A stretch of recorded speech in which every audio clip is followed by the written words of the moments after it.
Morning साथियों, Saraswati career point में आप सभी का स्वागत है। डेली करंट अफेयर्स हमारा डेली सीरीज, मुझे उम्मीद है कि आप लोगों को अच्छा लग रहा है और आपकी तैयारी भी बेहतर हो रही है। चलो शुरू करते हैं आज का करंट अफेयर। उससे पहले चैनल को लाइक कीजिए और अपने दोस्तों को शेयर कीजिए, उनको भी चैनल से जुड़ने के लिए आग्रह कीजिए ताकि उनका भी करंट अफेयर संबंधी जानकारी बढ़े। ठीक है, चलिए आज का प्रश्न लेते हैं।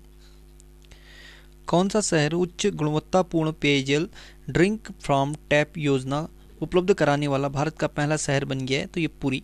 ठीक है, पुरी उड़ीसा राज्य में स्थित है। उड़ीसा के मुख्यमंत्री नवीन पटनायक ने पुरी में ड्रिंक फ्रॉम टैप नामक प्रोजेक्ट का उद्घाटन किया है। पुरी भारत का पहला ऐसा शहर बन गया है जहां लोग 24 घंटे अब सीधे नल से अच्छी गुणवत्ता वाला पेयजल प्राप्त कर सकते हैं। भारत के लिए यह एक नया अध्ययन बन गया है क्योंकि भारत के किसी भी महानगर में अब तक ऐसी सुविधा नहीं है। भारत में पहला कुछ अन्य जानकारी दें तो भारत का पहला उच्च न्यायालय कौन बना है जिसने अदालती कार्रवाई की लाइव स्ट्रीमिंग करने का फैसला किया है? तो ये गुजरात उच्च न्यायालय। ठीक, देश का पहला ग्रेन एटीएम का उद्घाटन कहाँ किया गया? तो ये गुरुग्राम हरियाणा में।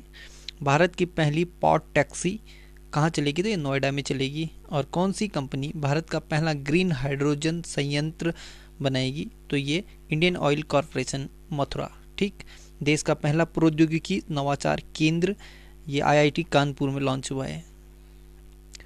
2024 में होने वाला 33वां ग्रीष्मकालीन ओलंपिक कहाँ होगा? तो ये पेरिस फ्रांस में होगा। 2024 ग्रीष्मकालीन ओलंपिक फ्रांस की राजधानी पेरिस में आयोजित किया जाएगा।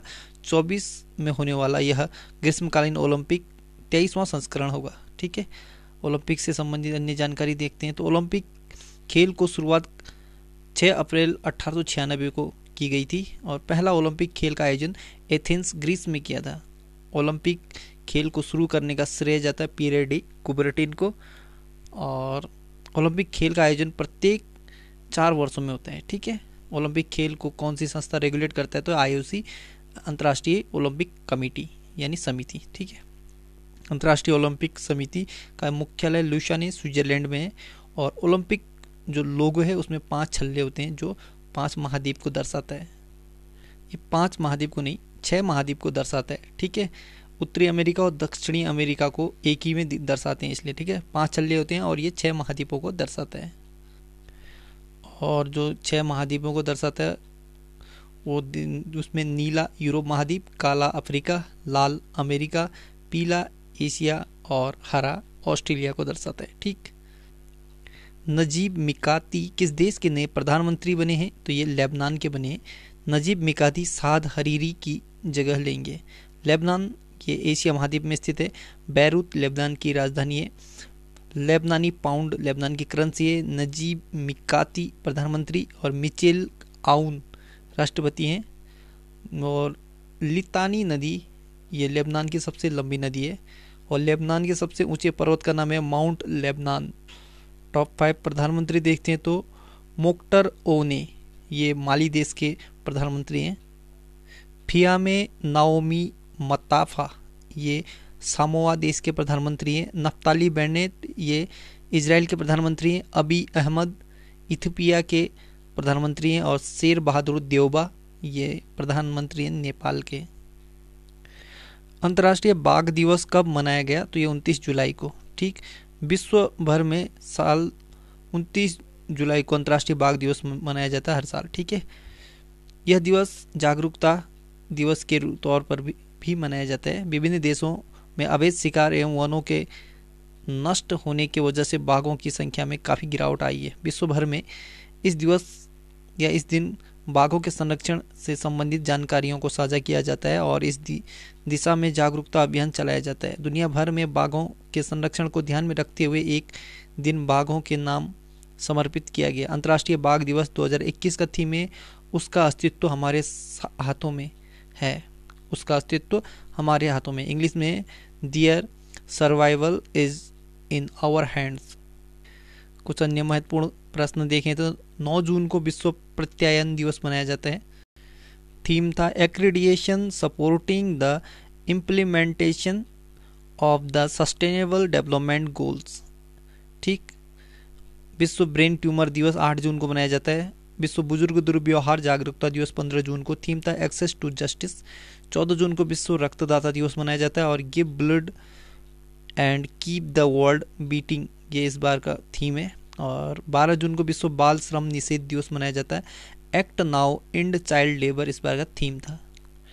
राष्ट्रीय महिला ऑनलाइन शतरंज का खिताब किसने जीता? तो ये वंतिका अग्रवाल ने। दिल्ली की युवा खिलाड़ी वंतिका अग्रवाल ने राष्ट्रीय महिला शतरंज का खिताब जीता है और इन्होंने 11 राउंड में 9.5 अंक प्राप्त किए हैं। राष्ट्रीय महिला ऑनलाइन शतरंज के टॉप 3 देखते हैं तो वंतिका अग्रवाल दिल्ली के हैं, ये पहले नंबर पे। अर्पिता मुखर्जी दूसरे नंबर पर पश्चिम बंगाल। तीसरे में श्रीजा सेसारदी तमिलनाडु के हैं।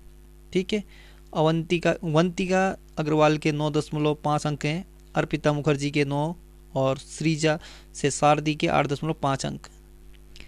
चाइना रूम पुस्तक चर्चा में इस पुस्तक को किसने लिखा था? संजीव सहोता ने।